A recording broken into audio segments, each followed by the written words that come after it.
Hi, it's Georgina, and I am back, and we are doing a voiceover, which means something terribly went wrong. My computer is tripping out.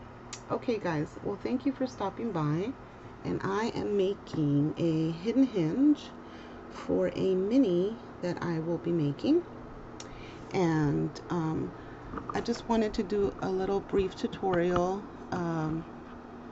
to show you guys how I make mine.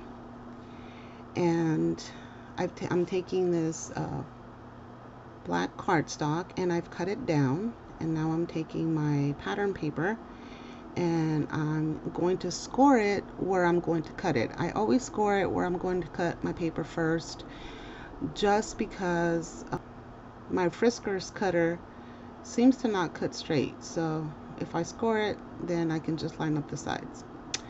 So if you want to know the measurements, they are 12 by 6 for the pattern paper and 11 by 6 on the regular cardstock. And the only reason I'm doing this is because I want to double up the thickness of my hinge so that I could, just to make it a little bit more secure. I usually double up the thickness of my hinge with Tyvek. Whenever I make an album that I'm going, a regular mini photo album or an album that I'm going to be giving away, I use Tyvek. But this is for my own personal use. This particular mini that I'm making is going to be for my own personal use. And so I just thought that just a regular piece of cardstock would be enough. And if you guys tune into the tutorial of the mini that I made, then you will understand why.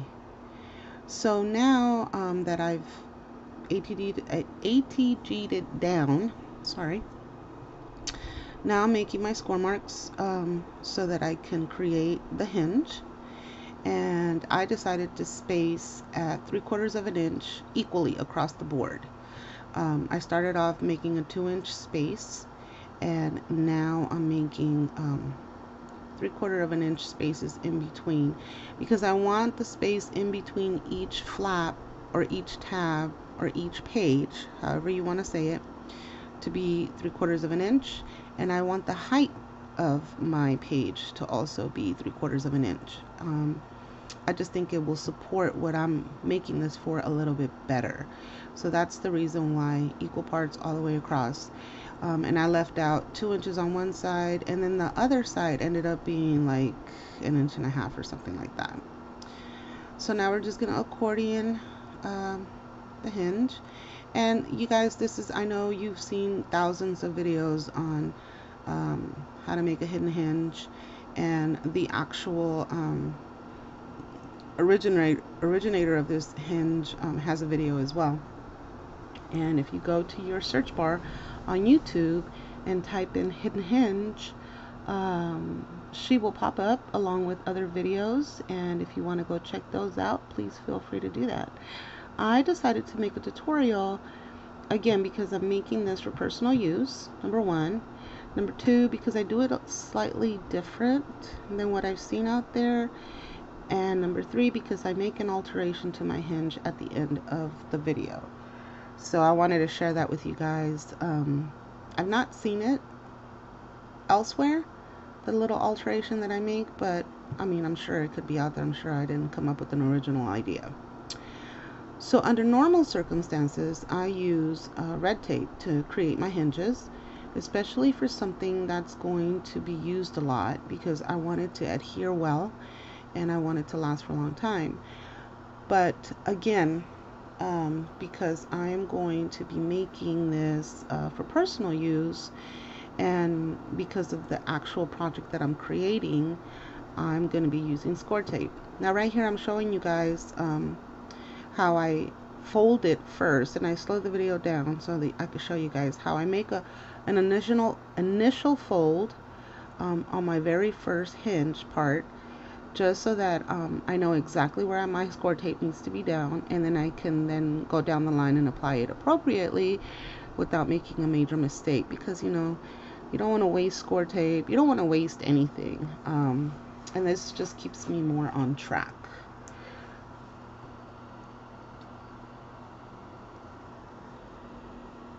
And I will go ahead and link the tutorial that I made of the mini that I'm talking about in the description box. Now I will let you guys know now, it is a very long tutorial. It is a start to finish, and it is about an hour and a half long. It's a very long video, and most of my videos will not be that long, but I don't know, I wanted to do a start to finish. I love watching start to finish videos. Okay, so right here we're just creating the hinge, and now we're varnishing everything down, and I slowed it down so you guys could see how it came out. And it came out perfect. Like, it's nice and stern and thick, and it came out perfect for me.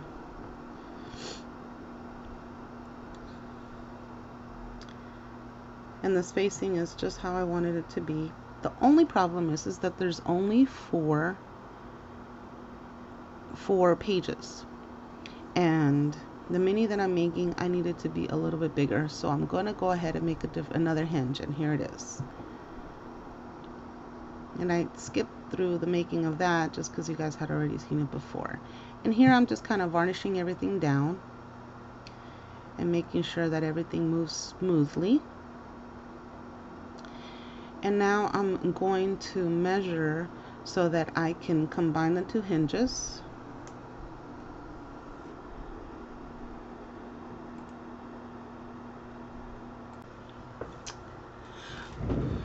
Okay, so we've combined the two hinges. Oh, we're combining the two hinges, sorry.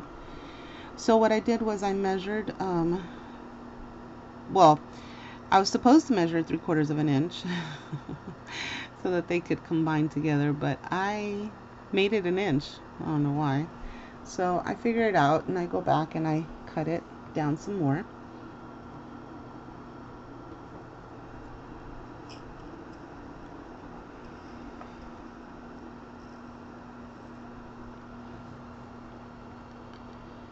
And I'm going to be doing the same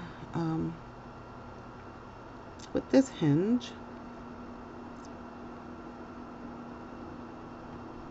And I decided, because one is kind of going on top of the other and it's just being stacked, that I wanted the strength of red tape versus just score tape. And you guys, the score tape I use, I guess because it's like for real score tape, is super strong.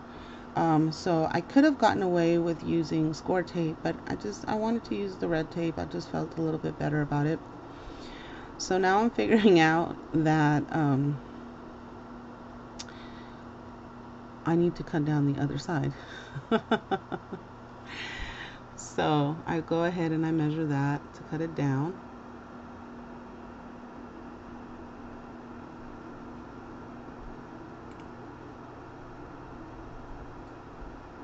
And then we're going to be applying red tape to this side too, because the spacing is 3/4 of an inch, and the red tape that I'm using is 1/2 inch.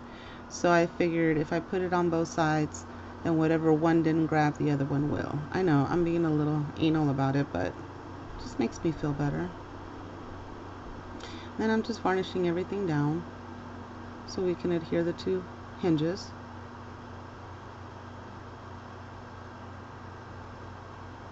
And like I said, this isn't anything special. I just do things a little tiny bit different, and I just wanted to share with you guys how I do mine. And as you can see, my hinge is gonna be super big. It's 8 pages, 3/4 of an inch spacing between each page, varnishing it all down so that it all moves smoothly. And it's going to be very wide, but that's okay. I don't mind it because of the particular project that I'm making this for. So see here, I'm just going to measure the back, count my pages, and it ends up being 6.5 inches long, which is a lot. Now I'm showing you. So this is the little extra alteration that I do with my hinges, and I do them with all my hinges, and it just makes me feel better about my mini, feeling that it's not going to fall apart. So what I'm going to do is I'm going to measure 1/2 inch up and 1/2 inch down from either end and mark it.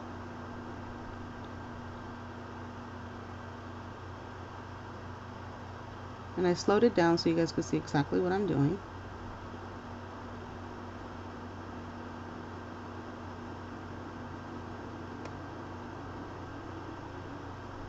Okay.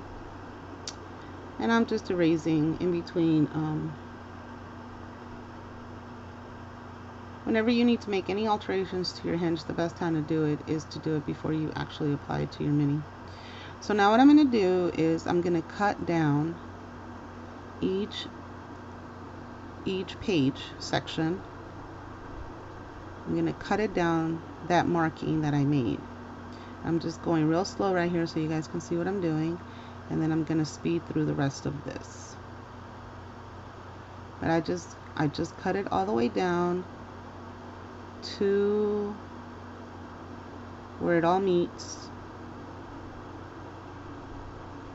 and I do all my cuttings one way first, and then I go back and do my cuttings the other way.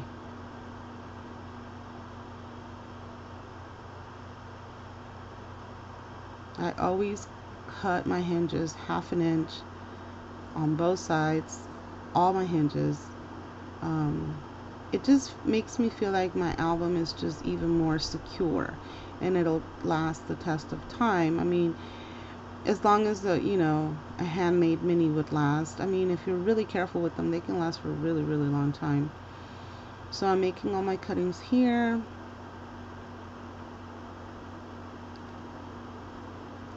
And here, now I slowed it back down. I'm making it the other way, so I can show you guys what exactly I'm doing. So where everything meets, I'm cutting it down. And you just want to be real careful with this. You don't want to take any extra chunks out of your hinge, or else it defeats the purpose.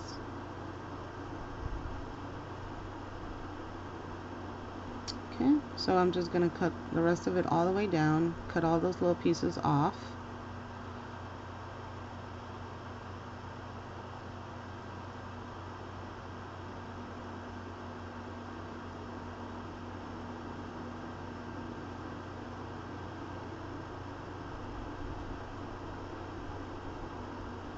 The only upside to doing a voiceover video is you can just edit, edit your video, put in what you need to put in, and go from there. You don't really have to worry too much about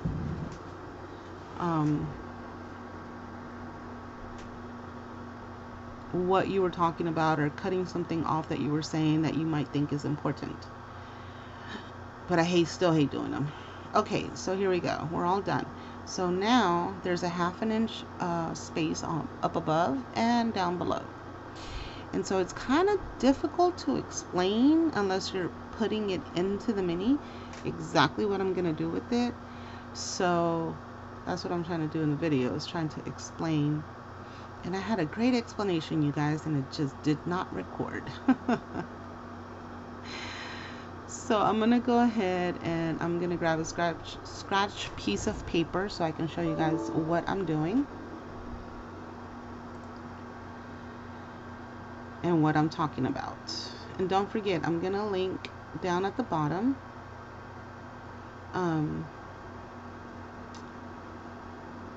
the tutorial for the mini that this hinge goes into. See?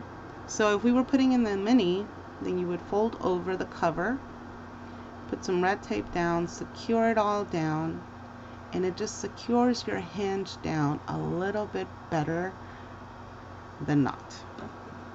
And that's the little alteration that I do with my hinge, and I just wanted to share it with you guys. So thanks so much for tuning in. I hope you guys liked this little tutorial. Please give me a big thumbs up if you did. Subscribe to my channel, share if you like it.